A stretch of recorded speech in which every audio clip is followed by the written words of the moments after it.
So remember that squash vine borer trap I set up? I think I finally got my first two. Hard to see. They don't look super red like they do on Google, but there is a faint redness, and I do see like a few black dots. So I think these are squash vine borers. I've never actually seen one before, but I think my trap is working. Today is June 30th. Which means tomorrow is July 1st, which means I will change the lure tomorrow on the 1st of the month. You know what else I got? Strawberries! It's fun. I can work outside all day and not have to go inside because I have food out here. I also have a bunch of peas on the back wall that are about to open up soon. So I'm getting Goose's spot ready, and there's a few things you gotta think about when you have a giant pumpkin. So it doesn't take up a lot of space now, but it's gonna take up a lot of space in a month or two. And I have this stuff, it's called mill fabric. It actually comes from paper mills, which we have a lot of here in Maine. A lot of them aren't running anymore, but we do have one right up the road. But yeah, I have this, it's mill fabric. It's flexible, it's almost like a plasticky weave, and what this does is I put it under the pumpkin and water will still permeate through it, but it'll prevent weeds and bugs and things from bothering it from underneath. If we just had a goose laying here in the dirt, its bottom would rot, basically. So what I'm doing is I'm raking out an area to be about the size of this mill fabric, because the pumpkin can get that big, and that means I got to keep working on vine positioning. So I have the main vine coming like this, I have it turning like that, and then this is the secondary vine right at Goose. It's hard to keep all three and still have enough room for the pumpkin, but I'm gradually moving them every day and we'll see how it goes.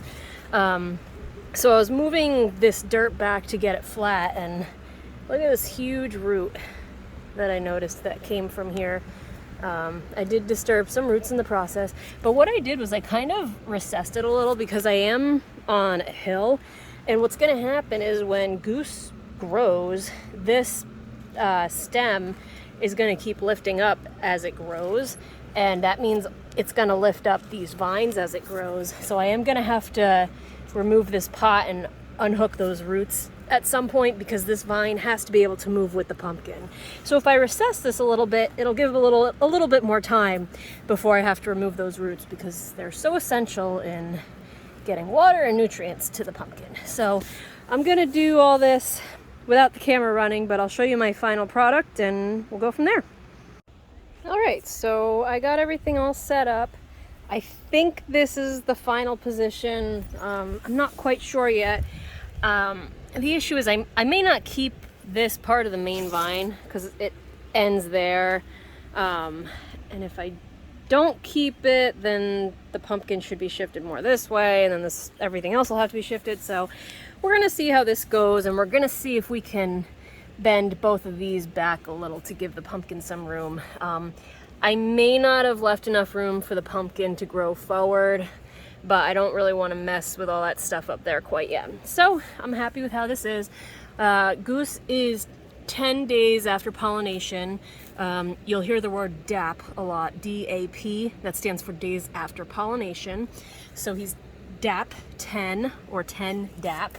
And I think he's gonna make it. I don't think he's gonna abort at this point. He's still growing really well. Kind of slow, but he's growing, and he's still shiny and firm, and that's what you want in a growing pumpkin. If you remember, I did apply that product called Florel, and what that does is it increases the amount of time that the pumpkin is in cell division before it starts with cell expansion, which is when the pumpkin really grows. And one finding that a lot of people have with Florel is that early growth of the pumpkin is slower, which is actually fine by me because I need to get this plant to grow a little bit more, and if the pumpkin doesn't grow as quick, then that gives me more time to get this patch filled out. So yeah, so that's that. You'll notice I have the pumpkin resting on sand, and the sand has a few functions. One, it drains really well, so if it rains a lot or if I water it too much, the pumpkin won't be sitting on anything wet. And the other thing it does, it has some give. So as the pumpkin's growing, it's going to be heavy and it's going to kind of expand out. And the sand will allow it to have a round or a rounder bottom. If it doesn't have the sand and it has more friction, what happens is as it grows, it's kind of going to get hollow on the bottom. So we like rounder bottoms because usually they're heavier that way. But it also prevents the pumpkin from splitting, because having it go like this can put stress on the pumpkin and cause it to split underneath, and you don't realize it until your pumpkin starts rotting. So I've had very good luck with this system and it works, so I'm not going to change it. Guys, there's this yellow thing in the sky. What the heck is that? Oh, my face hurts. It's burning. Oh, that's the sun. The sun has finally come out, and Goose is being a little... Oh, not Goose. This is Snoop Gourd. Sorry, I was giving Goose a lot of hell for giving us problems, but Snoop Gourd is the problem child today. Snoop Gourd is being dramatic in the heat. It's not uncommon for them to wilt a little bit in the heat to conserve water, but you can see how the edges are curling. It's actually getting burnt. So his leaves are getting burnt. It's only been sunny for like a day and a half, and it hasn't even really been all that sunny. It's been actually like partly cloudy, if that. This morning it was drizzling. Part of it's high nitrogen causing the sensitive leaves, but some of it's also genetics, because you can see Goose over here, who's being a good boy today. He's not wilted at all. He's totally fine. So this plant's a lot more tolerant to the sun, and that's actually a good thing, because I did cross-pollinate Snoop Gourd with Goose, and I just wanted to go over that real quick. I cross-pollinated them, but that won't take an effect until next year when you plant next year's seed. So this year's seed is 100% Snoop Gourd. So all the bad qualities it has are going to be here all season. But next year, if I plant one of Snoop Gourd's seeds, it should have the qualities half of Snoop Gourd and half of Goose. I like Goose because Goose came from the 2560 Ginger, which is the North American record, and it's got really, really good genetics in it. It's got world record genetics in it. So if we can get some of that good quality to go into Goose, I think we could have a real good product. I did pollinate Goose with himself because I want to keep those world record genetics. Since we got a little bit of sun, I'm finishing up tilling my patch.